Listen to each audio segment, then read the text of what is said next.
Lelo pa Nyasa VoiceBox tabweranso ndi bambo Samuel Lwara iwo andithu akuyika maganizo awo pa ngozi ya ndege ndipo akunenetsa kuti aya Malawi zoti kuzabwera ripoti ya chilungamo zimenezo tiwala chifukwa kuti ndege ija inagwa pa zifukwa za Ndale. Iwo ananena kuti ayi nthawi yakwana tsopano kuti MCP ichoke mboma chifukwa kuti alephera makamaka achakwera is not fit for office. Nofunika kuti achoke pabwere wina munthu amene akhoza kunyamula dziko lino ndi kulipititsa pena. Ndile khale modzi pano pa Nyasa VoiceBox kuti vuli Samuel Lwara akuti chani lero pa 6 September pano pa Nyasa VoiceBox.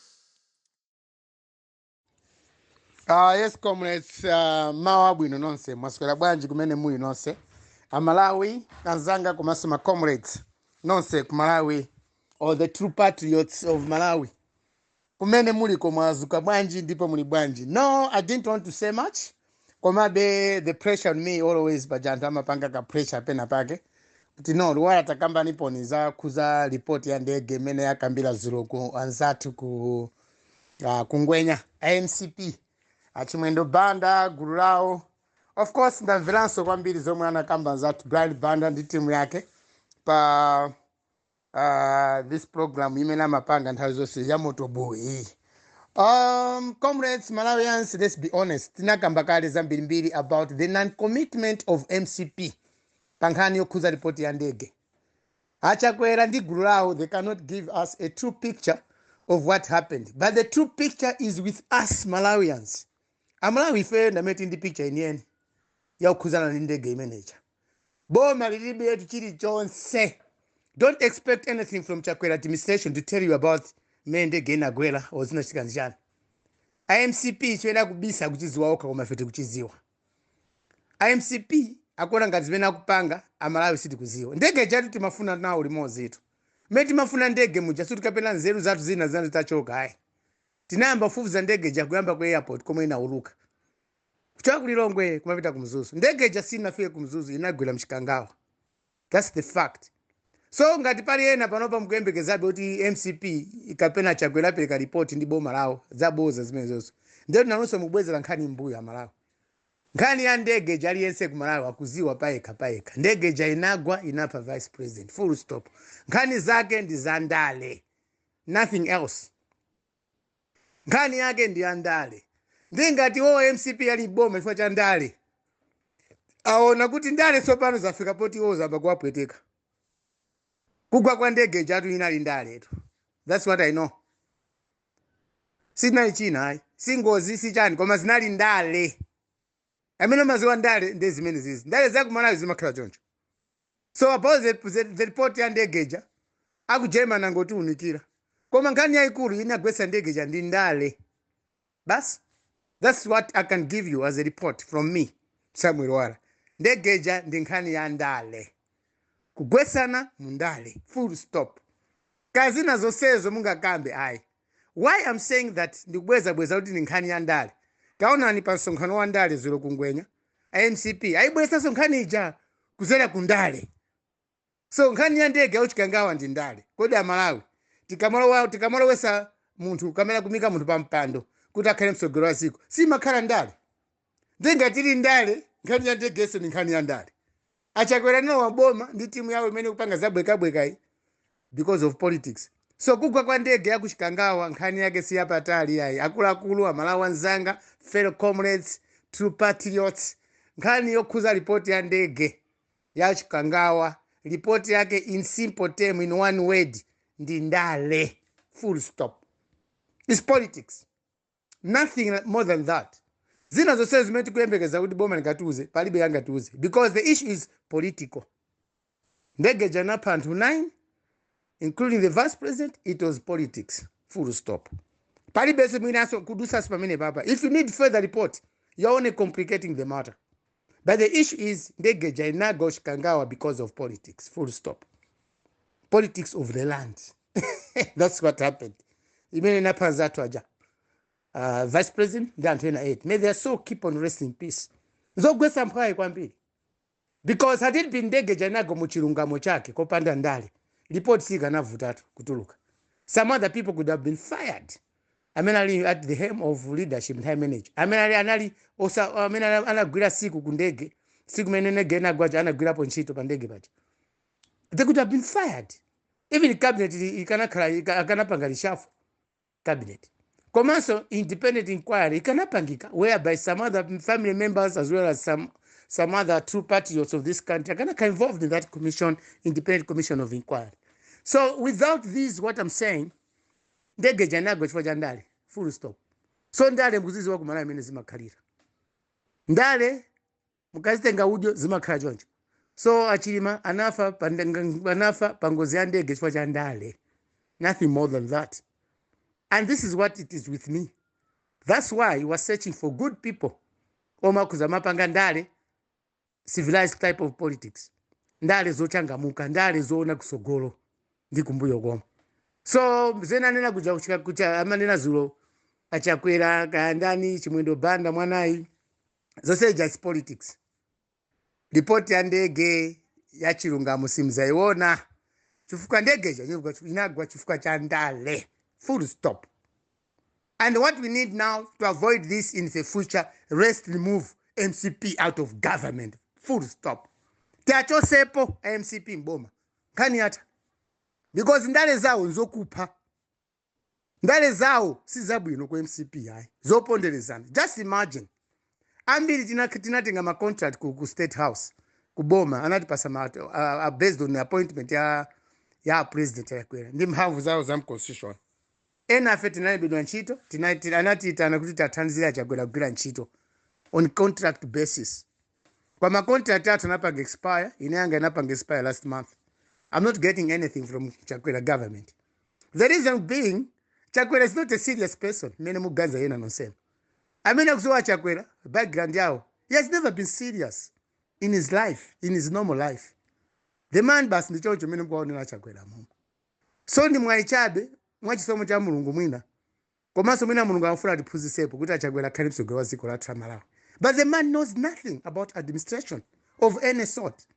Maybe ku family kwao ama isesa upanga zimzooneka.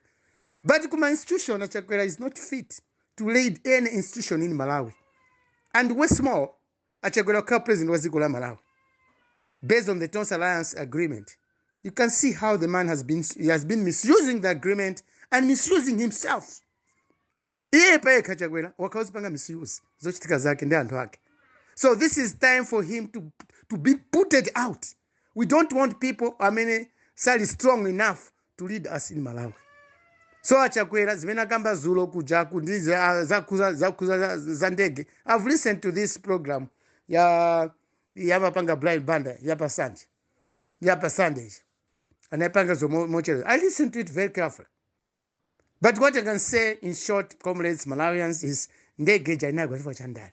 The reason being Chakwera is not in control of this country. He has never been. Kauna nimena kwenda Chakwera.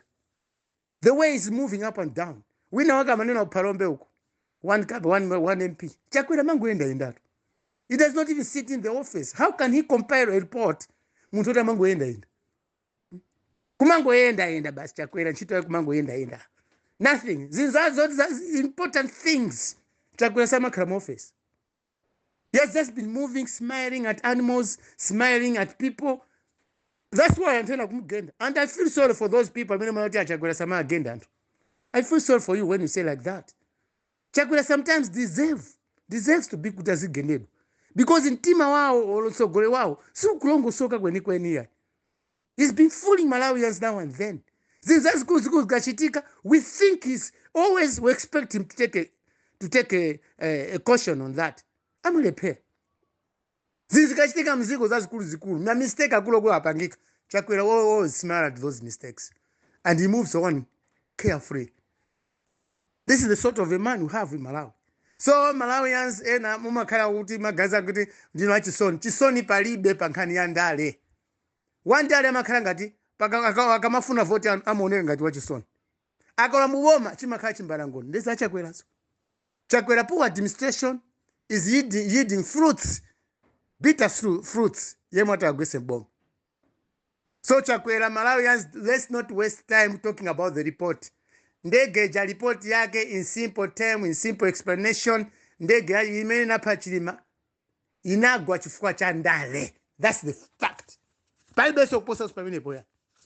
Kaina munga longoso chota ni aboma alibe chimena ngapange. The president does not stay in the office. The president does not have any intelligence to make him come up with a report. The president is nowhere. He's only there by the constitution, the powers of the constitution, but not because of the powers of the people. No. Mphamvu za anthu tinachosa kukalekale. Mphamvu za anthu kwachagwa tinachosa kalekale. And we regret why we voted this man into power. Kusogera chipani cha MCP, chankhaza ndikale. So, comrades, Malawians, I didn't want to say anything. Kwandukuzani pa group up. Forget about Chakwera. Forget about anything good about Chakwera. Even the choices he's making. Chicho chimene wapanga Chakwera. Chicho chimaenda bwino ukachiganiza mu satana. Chilichonse cha mulungu mulibe mwa Chakwera. He's a man, I mean, alibe chilichonse kama pemphera akamasi zina zimene amaona akamasi zina zi sama kuuzani. The man is evil. Chakwera is evil. Killing the death of that young man, the Vice President Saulos Chilima. Ngati Chakwera kuitenga for granted. He's going to perish one day. Achakwera tu awazapenga misala siku lina. Munthu anafauja, anthu anafaja. Azibalawo anawo akulira mkatikati mpaka leroli. Nde wina kumapita palale kumakamba zabweka. How do you feel, comrades? Akakhala bambo wanu kapena mwana wanu. Kapena namwalira Ndege muja. Akakhala nalibereka tosefa Malawi. Tikanamva bwa. And someone says, ena samalire malira manager. Chifukwa akulira kwambiri ni Chakwera. Is it true? Achimwendo banda kwawo sama mwalira anthu. Kwawo sama pangaziriza za anthu omwalira. Ndiye mkwalesa anthu achakwera kuti anthu samalire. Boma la Chakwera ndi makape awo amene amazungulira nyamatawo. How do you stop somebody crying or mourning somebody?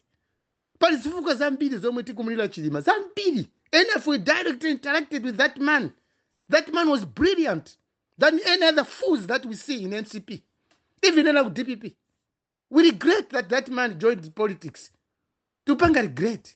But we loved him. Atulamba Ndale. Chwana ndi sogola Malawi. Koma kufanso. Kufa pandege. Something very painful, Malawians. Ndenga tuko MCP yaliko. Tisama wope ya Malawi. MCP on chipani chaku Malawi ndi chipani chatu. By choice, ena analogo MCP. By choice, ena afe MCP siti kuifuna. Maga leadership ya MCP. We don't want it. So zipani zaku Malawi, tihopecha. And you cannot talk peace with MCP. Zaboza. When you want to, ganufuna munamizi ya Malawi, kumana tenti kambe, we should talk about peace. And upanopa za peace kulibe ku Malawi. If these people, MCP government, ufuna chirungamo, kapena ufuna peace, Olasama gerero ni miara, asinena chirungamo. Koma if MCP will keep on cheating Malawians, they deserve to be stoned, wherever they are. Azigendedwa. So asafuna chirungamo. Then we need peace. In Malawi, we cannot have peace under Chakwera. Chakwera is a reverend. Wapemperesa wabatiza antu. Mzina la mbuye Yesu kapena mzina la Mulungu. But see what he's doing politically. Chigawenga cha Ndale ndi Chakwera. So comrades, ineyo zokamba zambiri ndikungova mkuyankhula mwamba pamwamba. Nkhani yokuza Ndege yochikangawa Chilima nafa pa Ndege chifukwa cha Ndale za MCP. Nothing else. And MCP akanapita kupanga choncho Amalawi tizuke ndifa Amalawi nafe. Aliyese muntima wake amakhala ndi nkhanza zake etu. Aliyese munthu obadwa amakhala ndi nkhanza mkwiyo kusangalala ndi choncho. Koma tikatenga mkwiyo kuika pasogolo. Ndi chifukwa chakuti Achakwera ndi boma la awiri la MCP sakwenesa bwino zinthu. That's why anthu panopa kukalipa kwambiri ku Malawi. Akulandira zigawenga zina choka DPP kulowa kuku. It's okay. Asiya nazikhala kumozi. I'll not say much about that. Koma naza Achakwera pankhani ya report ya Ndege yochikangawa Malawi. Let's not waste our time. That young man, Saulos Chilima, ndi anthu ena 8 aja. Anali makolo, anali abala wanthu. Tikulira Malawi because of Ndale zopusa zimene MCP inapanga pa Ndege paja. Awa ku German ndi azungutu samakhala ku Malawi. Ife namete makhala ku Malawi. We cannot base our all hopes of coming up with a report kuchoka ku German government. Never. Report ya Ndege ina ukhala yathu kuno ku Malawi. Chinachitika ndi chani. And MCP must be answerable. And if not answerable, MCP must be booted out of government. Even kupanga delete chipani chao, deregister the party. Chipani chosokoneza kwambiri. chipani chopanda kusunga lamulo kapena kuteteza munthu akakhandi udindo mboma. Chilima was deserved to be protected right away before Ndege sanagwe. Chilima manyozedwa while he was a vice president. Chilima matukwanidwa with the members of MCP. Tikumaona kumatukwana. And today the same members of mtukwana Chilima wa moyo akumanena zoti akumati andichisoni kwambiri Chilima namwalira pa Ndege. Is it true, Malawians? Is it this true really? But it is like MCP akulira melo wa Chilima. Is it true? Mene Chilima mamuzuzira muja MCP. Lero Chilima munena oti ai a president mena kulira kwambiri. Chakwera ngalira ifa ya Chilima. Are you serious, Malawians? Ino tu kumalawi kono muyambisa ziwa watu MCP ndi malale yanu opusa. You can't say like that. We saw you uttering words against the young man Saulos Chilima. Anakula nchani kukwika ni boma basi later on panopa ife ndi a president amene akula kwambiri angalire Chakwera ifa ya Chilima. Is it true? And mundisimikizira Malawi akulira ifa chani Chakwera. Why didn't Chakwera protect this young man when he was a vice president? Atanya pampano. Amatuko ndi Chakwera Chilima matuko ndi aipa nsanja pomwepo kuma mtukwana Chilima MCP. Ndele panopa chimwendo banda kumene aliko mati kamwana akamati ka William Chimwendo banda. Of course I know his brother ndemene mwina engagement yanga. You can't say like that. Let's not take death ya Chilima for granted. Zimene zitisokoneza kumalawi. This is our country. We can't tolerate that our own Malawian, our own fellow citizen dying like that because of Ndale. Silingalo wale zimene zozo kumalawi ya. And I'll never tolerate. That's why I'm saying MCP must get out of government. Lero tikuya nawo maliro a Chilima akuti kwambiri president wakuti Chakwera ngalire maliro a Chilima. Is it true? MCP ingalire maliro a Chilima enda ku DPP uko angalire maliro a Chilima. Let's not take things for granted. Life is precious. Moyo tundu is precious. We should not be dying like this politically. Ne, we don't need political death or political negligence. Yomo kutenga mioyo ya anthu. We can't tolerate this as a country. We're a civilized country, civilized people. We need to live like human beings the way other people live in other countries. Ndege kagwa with very good information, report to the people. Amina mapanga boma. Ifenda amina mapanga boma. Sikuta MCP mapanga boma. Chakwera sana pange boma ya. Boma linapanga nife with our votes. Pona mizidwa ndiye Chakwera ndi gulina limene na report. So comrades, I'm really bad. I'm in bad mood today. Kuti MCP adine poera uti ai akulira mala Chilima kuposa ena. That's wrong. That's a big blasphemy from MCP. Ngatena pizo panga chocha Malawi. Let's not let these people move around across the country. Akamapanga ndale zawo azipanga ndale za chilungamo. Kati apo yakapanga ndale kuchalichi kumene anachokera Chakwera kumpingo. Mwina kuza kukamvera zimene kukambaso. Kwa ndanga lipali nkhani ya ndale ku Malawi. It's very bad for MCP to say that akulira maliro a Chilima panopa. May so keep and rest in peace. Chilima died a painful death because of politics of MCP. And siko yamba ndikufa under MCP motere mwai. Ma contract athu aboma anatipasa Chakwera. He has been failed to honor. Ndiye panopa munena kuti ya Chilima akulira chani. He doesn't care about people. Sama za anthu da Chakwera. Anyway, comrades, it'll being a Monday. Sinimafuna kuyankhula because my job is too busy in search of a good leader. There is these nkhani zikamava za Chilima zikumandiwawa mtima kwambiri. Because the man I campaigned for vigorously. Ndi munthu amene maona kuti uyu kumalawi akanasintha zinthu. Koma anamwalira munthu uja ndiye wina azibwera pano kumayankhula pa nsonkhano. Ncholinga choti afuna vote 2025 kumayankhula za Chilima. The vote for 2025 will not be given to MCP. Never. Mwina kuma MPs. Kwa napa u president poka Malawi. DSS. Achakwera sazawine. MCP should never be in government. Should never ever test government after 2025 elections. These people are evil. Achakwera aonesa mtima wonse oyipa. Inde kunala nthu ena oyipa kumbuyoko. Asogora MCP. Koma now uyu Chakwera uyu. There is worst of the worst because amabwera mzina la Mulungu, amabwera mzina lopemphera. Is the worst evil in our politics today. Taona my mistake wapanga. Comrades, ndingambe kulakwisa, koma ndalakwisa kale. Kwa for MCP, They deserve whatever to get from the people. Kaamenyedwa makofi, kaagendedwa. Let people do that. I'm not encouraging violence, but the manner MCP is behaving, the manner MCP is taking us for granted, they must deserve something out of that. They must pay the cost. Tikulira, koma silife zisiru zikamalira. Akamalira ineka chipana yutema mene muntu hawana malira, akamalira. Let's not mock them. Akulira zenizeni. That man was good. Thank you and good morning.